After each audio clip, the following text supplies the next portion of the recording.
Hello everybody, Arctic here, and welcome to 10 Facts about Pokemon Sun and Moon. This may end up as a two-parter just because there's so much cool stuff about this game, but if so, that'll be months down the road. Months. But anyways, sorry we missed last week, just so much going on. If you guys saw the vlog, you know what all was going, you know a lot of it.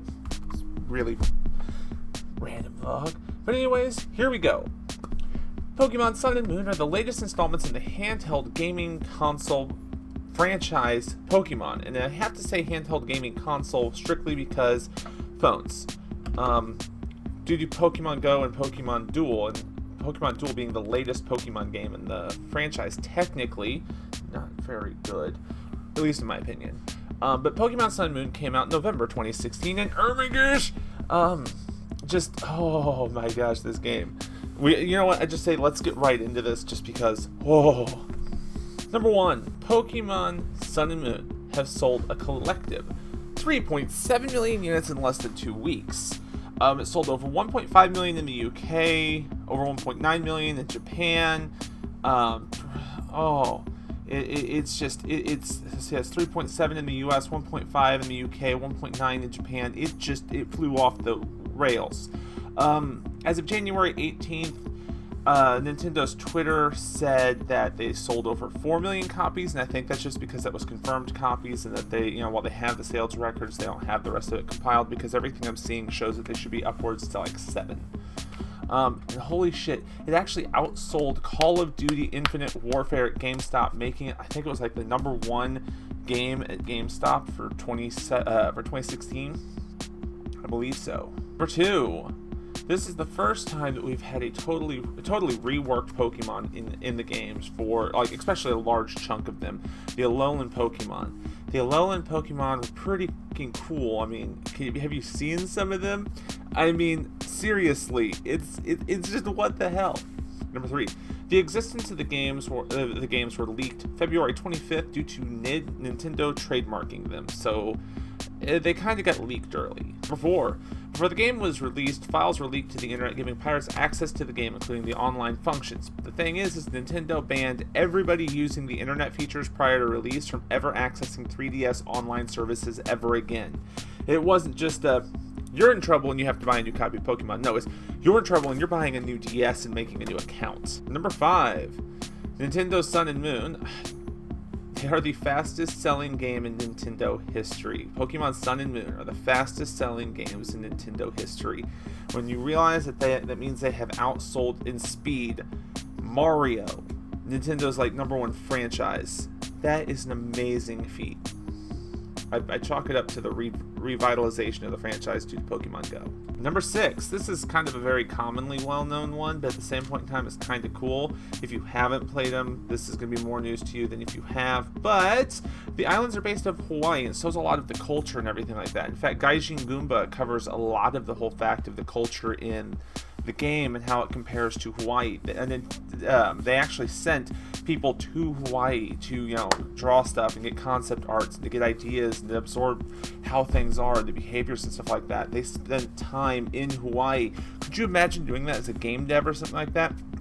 I'm gonna make a video game. Send me to Hawaii so I can learn.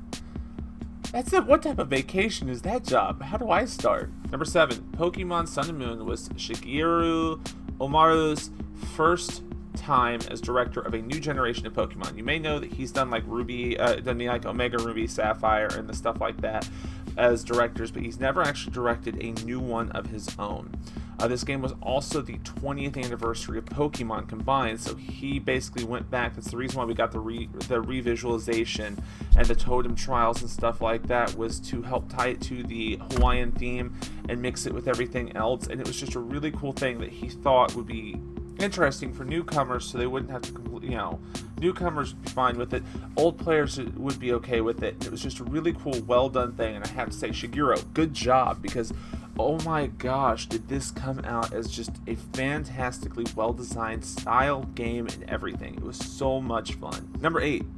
Z-moves were added to the game to create variety. The biggest thing is when you had just the Mega Evolutions, you focused on powering up the ones that could Mega Evolve. Lucario, Charizard, Mewtwo, like that, X and Y.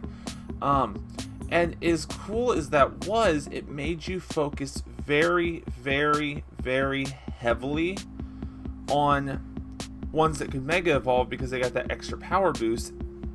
Well, adding in these Z moves made it so that every Pokemon could be viable if their stats and everything else about them was good. Because you could use a Z move and get that overpowered move out of the way. Instead of having to worry about your Mega Evolves, you got this instead. And so, it's really cool because it was designed as a system where anybody could be more relevant in battle than just everybody having to have a Mega Evolution. Not that Mega Evolutions were bad, I still think they were fucking cool. Number 9. Ash's Greninja was added to the game to encourage fans of the television series to try out the demo version of Sun and Moon. It was a special Pokemon that could be transferred to the full game.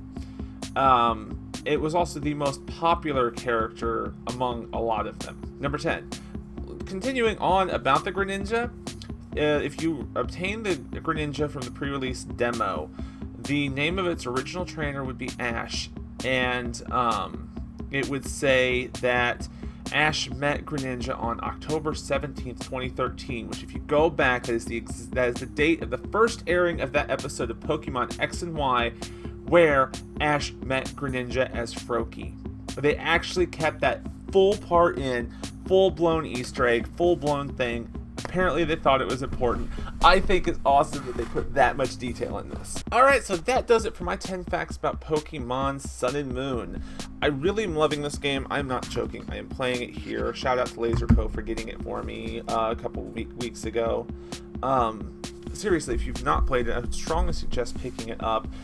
Whenever if I can get 10 more down the road, probably a couple weeks, couple months, who knows, will probably be like how Warcraft was.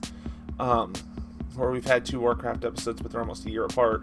Because I'm hearing that there's a lot more secrets about the game coming out. So if we can get 10 more, we might get a second episode of this. Just because I would love to be able to spend another episode talking about Pokemon. Pokemon is so much fun. But anyways, thank you all so much for watching this. If you have an idea for a video I can do in the future in this, feel free to put it down in the comments below. If you're new here, why don't you hit like and subscribe? You know you want to. Tomorrow, well, if you're watching this on the day of release, tomorrow I will be streaming, tomorrow morning, so don't forget that. I stream every Sunday and Wednesday. We're currently doing Assassin's Creed 2. But anyways, until next time, you guys have fun, and I will see you later. Bye, guys.